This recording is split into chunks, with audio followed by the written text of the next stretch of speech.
pied de la cordillère de la Côte, le rivage sauvage de Paposo, au nord du Chili, est un endroit unique. Je le découvre en compagnie d'Armando Azua Bustos, microbiologiste.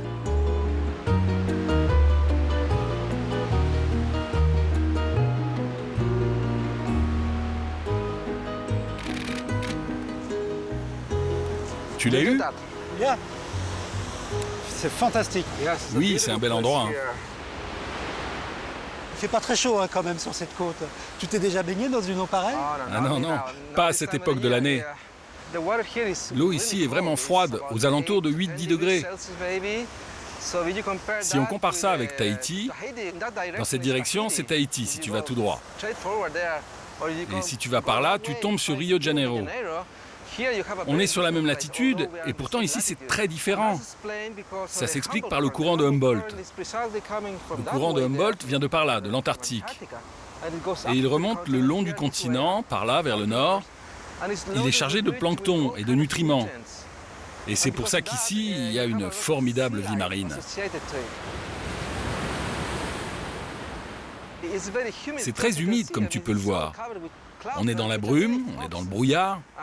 Et ce brouillard s'explique de la même façon. L'océan Pacifique est ici très froid. Et derrière nous, tu as les montagnes qui arrêtent tous les nuages qui se forment au-dessus de l'eau. Ici, tu trouves des plantes. Mais si tu montes dans l'arrière-pays, tu ne verras plus rien.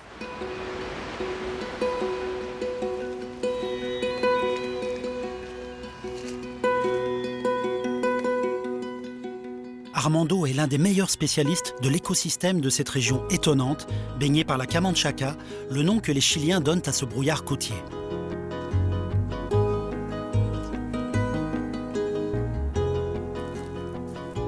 Juste au-dessus de cette brume qui baigne l'océan Pacifique, se cache le plus aride des déserts, l'Atacama.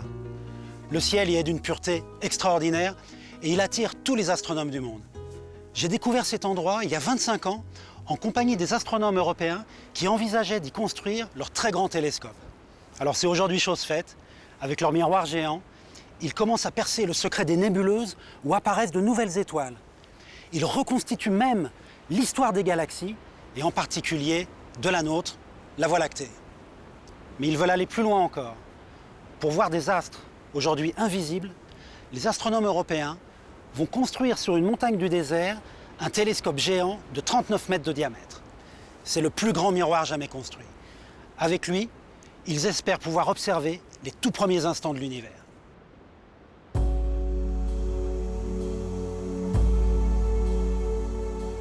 Quand nous laissons derrière nous la barrière nuageuse qui longe la côte, le contraste est saisissant.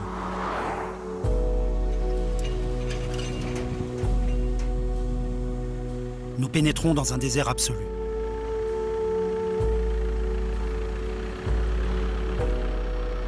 Après quelques heures de piste, nous arrivons au salar de Yungay qu'Armando étudie depuis 10 ans. Ici, mon ami, tu es sans doute dans la partie la plus aride de l'Atacama. Et c'est le coin le plus aride du monde. Ça ne peut pas être plus sec que là où tu te trouves maintenant. On n'a enregistré ici aucune précipitation, aucune. Pendant des centaines, des milliers d'années, il n'a jamais plu. Pas une goutte. S'il n'y a pas d'eau ici, où est la vie? Est-ce qu'on peut trouver de la vie ici? Ah, ça c'est une très bonne question. Eh bien, aussi surprenant que cela puisse paraître, on peut trouver de la vie. Tu vois ces rochers là? On dirait des rochers. Mais regarde ces bandes grises. Eh bien, elles contiennent une forme de vie qui a réussi à se développer. Je vais le casser maintenant.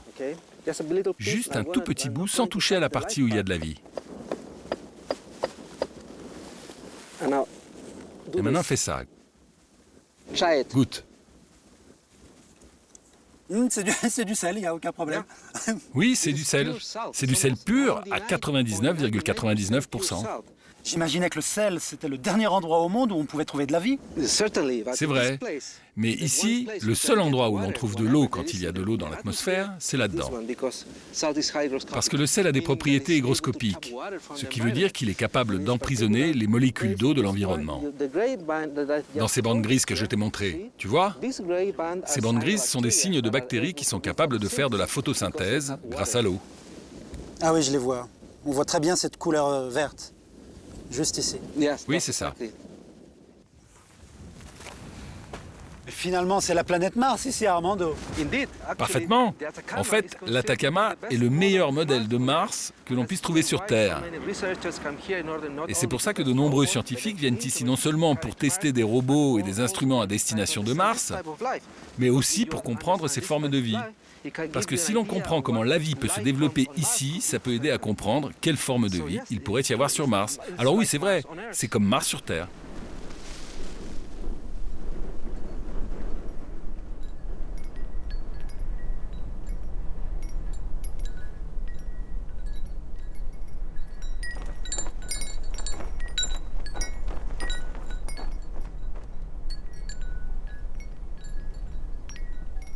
Armando, c'est incroyable. En plein désert, des gens ont vécu, sont morts ici. Oui, aussi incroyable que cela puisse paraître, des gens ont travaillé et ont vécu ici pendant des années. Ils venaient de tous les coins du pays.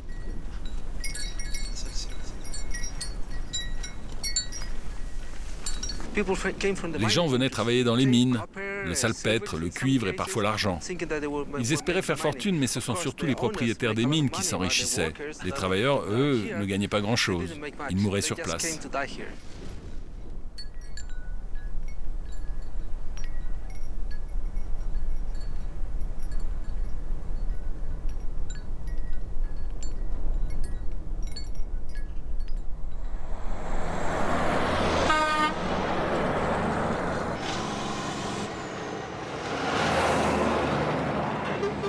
Armando m'a laissé au carrefour de la Negra, sur l'artère vitale du pays, la route panaméricaine.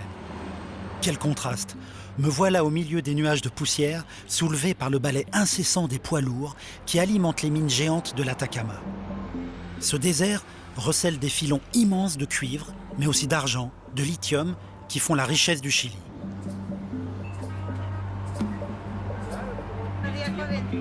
C'est par la Negra que passent aussi les camions qui ravitaillent en eau la montagne de Cerro Paranal, où se trouve l'Observatoire européen austral. Et c'est à bord de l'un d'eux que je vais traverser l'immensité de l'altiplano et effectuer la centaine de kilomètres qui me séparent encore du Very Large Telescope. Hola! Hola, ¿qué tal? ¿Qué tal? Yo te llevo a Paranal. Bien.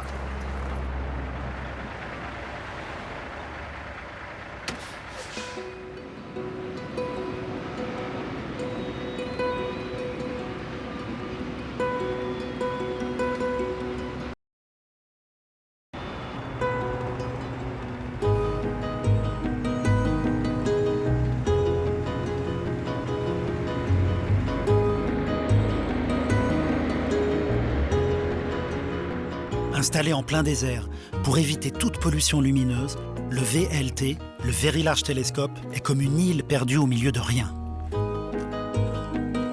Impossible de manquer les 4 grandes coupoles de l'observatoire, perchées sur un belvédère à plus de 2600 mètres d'altitude. Elles brillent au soleil, face à la mer de nuages qui masque l'océan Pacifique.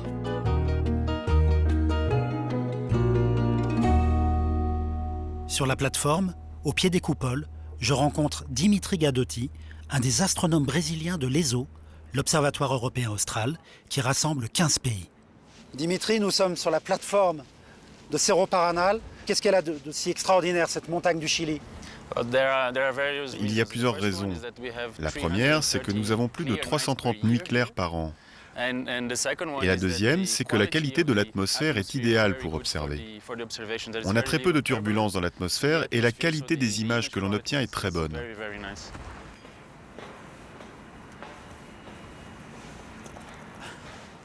C'est spectaculaire vu d'ici. Hein. Oui, d'ici on a vraiment une super vue. Tu as les 4 UT, unités télescopiques, qui sont utilisées individuellement la plupart du temps. Mais on a aussi les 4 télescopes auxiliaires. Et avec eux, on combine la lumière au sein du laboratoire VLTI pour faire de l'interférométrie. En associant les télescopes, quand on fait de l'interférométrie, on simule un télescope qui aurait un diamètre de 200 mètres. On obtient ainsi une meilleure qualité d'image et de meilleurs détails sur les astres que l'on observe. En fait, c'est un télescope qui est grand comme la montagne. Exactement. Dimitri m'emmène à l'intérieur d'un des 4 télescopes unitaires, ou UT, dans le jargon de l'observatoire. Chacun de ces 4 grands télescopes est équipé d'un miroir principal de 8,20 mètres de diamètre. Il compte parmi les plus grands miroirs jamais réalisés d'une seule pièce. Et là, Dimitri, le télescope est en train de se tourner vers nous. On commence à voir le miroir. Exact. Et ça pèse combien, un miroir de 8,20 mètres ? Le miroir et son socle, ensemble, pèsent 50 tonnes, 50 000 kilos. Ils sont très lourds. Et l'ensemble du télescope ? Là, ça fait 430 tonnes. 430 tonnes ? On n'entend rien.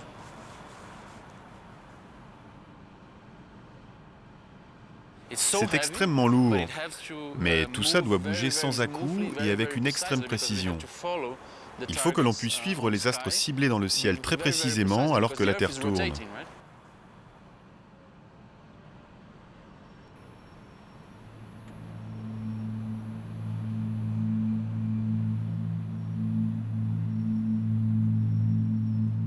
Tous les soirs, une demi-heure avant le coucher du soleil, on ouvre les coupoles. Les 4 géants se réveillent et s'étirent dans la lumière dorée avant d'entamer leur balai nocturne. Je vais installer mon appareil sur la plateforme pour profiter de ce spectacle et capturer le mouvement de ces 4 télescopes géants pendant toute une nuit.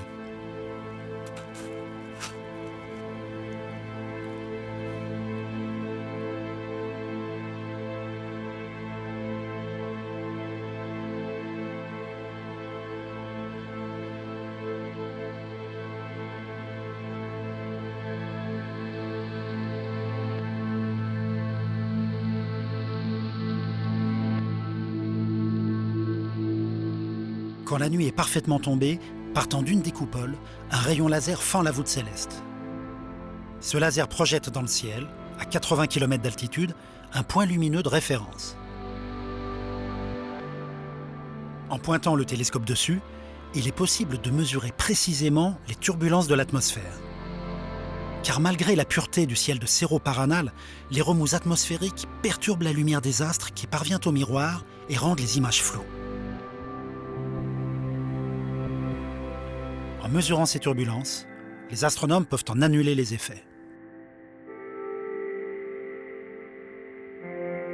Cette technique, appelée optique adaptative, leur permet d'obtenir des images aussi nettes que le télescope spatial Hubble, mais sans quitter le sol de notre bonne vieille Terre.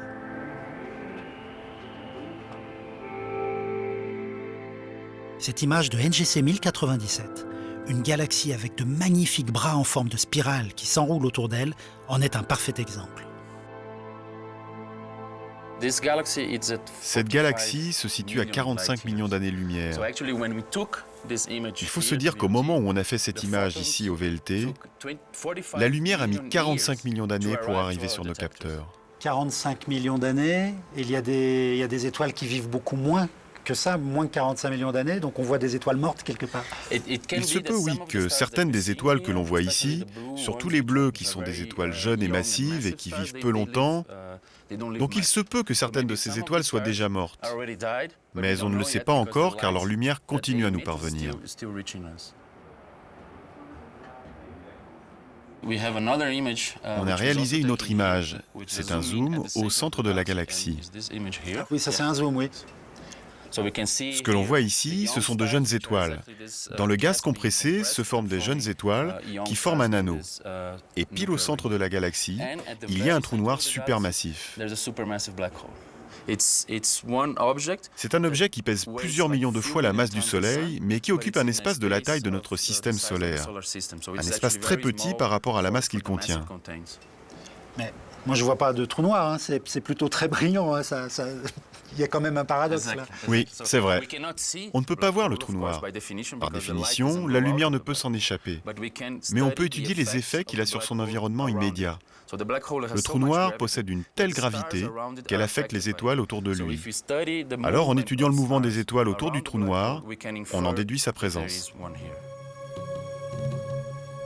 Presque toutes les galaxies possèdent en leur cœur un trou noir. C'est le cas de la nôtre, la Voie lactée. Depuis 20 ans, les astronomes observent son trou noir central. Il est tapi entre les constellations du Sagittaire et du Scorpion, caché par des milliers d'années-lumière d'étoiles, de gaz, de poussière. Il est impossible de le voir, mais on a réussi à déterminer sa taille et sa masse en étudiant le mouvement des étoiles autour de cet abîme cosmique. Une simulation montre un spectacle étonnant. Des étoiles tournent lentement autour d'un point fixe qui les attire. C'est ici, au VLT, que l'on a eu la première preuve, que l'on a démontré qu'il y a un trou noir supermassif au centre de notre Voie lactée. Ça ne peut pas être autre chose, c'est un trou noir supermassif.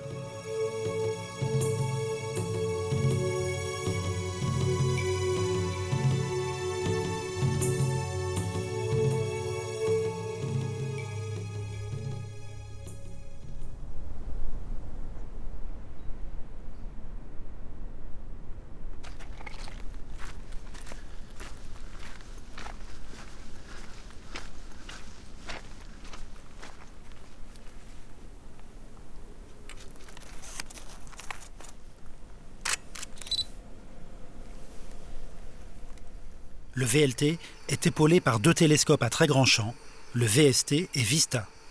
Ce sont 2 éclaireurs. Avec leur angle de vision plus large, ils servent à trouver des astres intéressants à observer ensuite avec le VLT.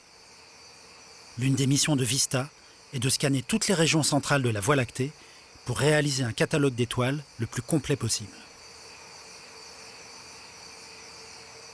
Parmi les nombreuses régions que VISTA a déjà sondées, une des plus belles est sans doute la constellation d'Orion.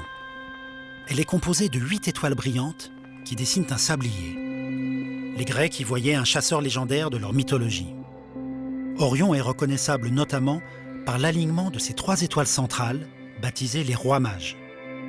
Cette constellation est visible aussi bien depuis l'hémisphère nord que depuis l'hémisphère sud. Dans cette région, il y a de vastes nébuleuses que le télescope VISTA a révélées sous un jour nouveau grâce à sa caméra qui observe dans l'infrarouge.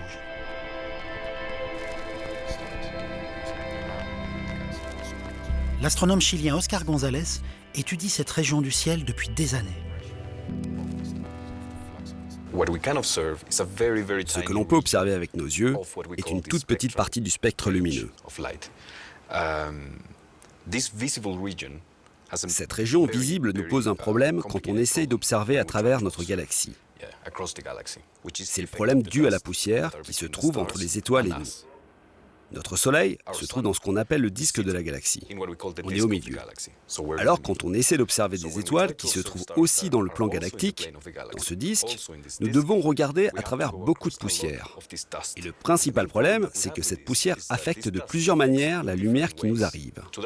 Il faut trouver une solution pour résoudre ce problème, et c'est pour cela que l'on observe dans l'infrarouge. Parce que la lumière des étoiles qui se trouve derrière est moins affectée dans les longueurs d'onde du rouge. Et donc la lumière de ces étoiles peut nous parvenir. Orion est un bon exemple de ces régions. Les étoiles que tu peux voir là sont seulement les plus brillantes. Et quand on passe en infrarouge, regarde ce qui arrive. C'est plein d'étoiles.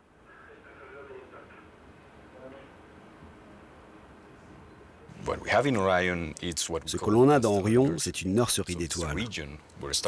Une région où les étoiles naissent, elles se forment par centaines. Tu peux voir au centre de cette nébuleuse un groupe de quelques étoiles très très brillantes. C'est ça qu'on appelle le trapèze d'Orion. C'est une photo vraiment magnifique. Ces étoiles très très lumineuses au milieu de ce gaz. Très très belle photo. Oui, mais ce n'est pas seulement joli, c'est aussi extrêmement dangereux. Tout ce qui se passe ici est d'une grande violence. Ces étoiles naissent de façon violente dans une région où les formations d'étoiles sont nombreuses et elles deviennent si brillantes, si massives, elles irradient tellement leur environnement qu'elles expulsent tout ce qui les entoure. Le gaz, bien sûr, mais elles empêchent aussi la formation de planètes. On a là des systèmes très différents de celui de notre Soleil.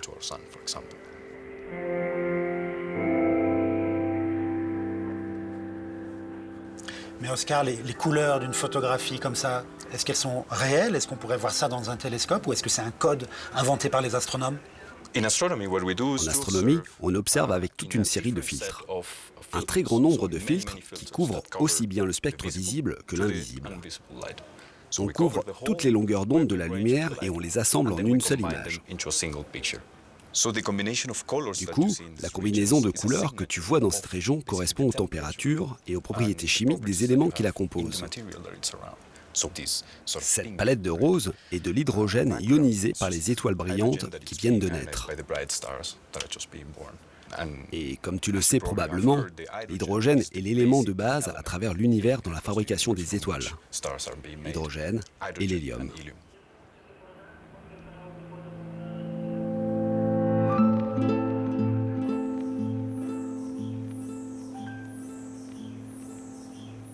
Malgré toute la puissance de cette formidable machine à produire des images qu'est le VLT, les astronomes européens veulent voir toujours plus loin dans l'univers. Sur une montagne voisine, ils vont bientôt construire un télescope géant 5 fois plus grand que les télescopes du VLT. En compagnie de Marc Sarrazin, un ami de 20 ans, nous roulons vers le Cerro Armazones, site de ce futur télescope situé à plus d'1 heure de piste. Marc doit effectuer une maintenance sur la station de mesure installée au sommet de cette montagne qui culmine à plus de 3000 mètres d'altitude. Ingénieur de l'ESO, Marc fait un travail formidable. Il est missionné depuis plus de 25 ans pour trouver les meilleurs sites pour installer les grands télescopes. Du coup, à lui tout seul, il a créé une nouvelle discipline, l'astroclimatologie. Partout autour du monde, il recherche des sites. Il y étudie toutes les couches de l'atmosphère, depuis le sol jusqu'à l'espace. Le Cerro Armazones, perdu en plein désert, fait partie des 2 ou 3 meilleurs sites du monde. Convoités par les Américains et les Européens, ce sont finalement les scientifiques du vieux continent qui vont y construire leur EELT, European Extremely Large Telescope. Son miroir de 39 mètres de diamètre sera le plus grand miroir jamais construit. Mais avant que ce monstre ne voie le jour, c'est avec un petit télescope d'amateur que Marc fait ses mesures. Tu étais obligé de l'installer aussi haut, ce télescope ? Oui, ça c'est absolument indispensable. Il ne faut pas oublier qu'avec ce petit télescope, on cherche à mesurer ce que le grand va voir. Si on restait au niveau du sol, on serait complètement à côté de ce qu'on veut savoir. N'oublie pas que ce qui va être construit ici va avoir plusieurs dizaines de mètres de hauteur. Mais des spots comme celui-ci, je pense qu'il ne doit pas y en avoir beaucoup dans le monde. Bon, alors bien sûr, on n'arrive pas par hasard ici. D'abord, on cherche des endroits qui ont le moins de nuages. Ensuite, parmi les endroits qui ont le moins de nuages, on cherche les montagnes qui ont l'air le plus attrayantes du point de vue de la topologie, de la topographie, etc. Et puis, à un moment donné, il faut s'installer, il faut mesurer, car c'est impossible de modéliser la turbulence, actuellement la turbulence dans l'atmosphère. Donc en fait, on cherche l'endroit où l'atmosphère est la moins turbulente possible, de manière à ce que l'image soit naturellement la plus nette possible. Bien entendu, ça ne suffit pas. De nos jours, on sait aussi corriger l'atmosphère. Mais moins l'atmosphère est turbulente, plus c'est facile de la corriger. Donc même dans le cas où on a des optiques adaptatives, il faut être sur un site le meilleur possible. Avec sa surface optique géante, le EELT sera 30 fois plus lumineux que le Very Large Telescope. Grâce à lui, on pourra voir les astres qui émettent la lumière la plus faible de l'univers. Les astronomes pourront même s'approcher au plus près du Big Bang, il y a 13,8 milliards d'années. Avec le EELT, nous pourrons traverser l'univers de part en part et reconstituer toute son histoire. Quant à moi, je profite une dernière fois de ce site désertique, battu par les vents, et de son ciel unique au monde. Bientôt, un chantier pharaonique va démarrer ici. On se donne rendez-vous dans 10 ans pour la première lumière, comme disent les astronomes, de ce télescope géant. Sable et champagne.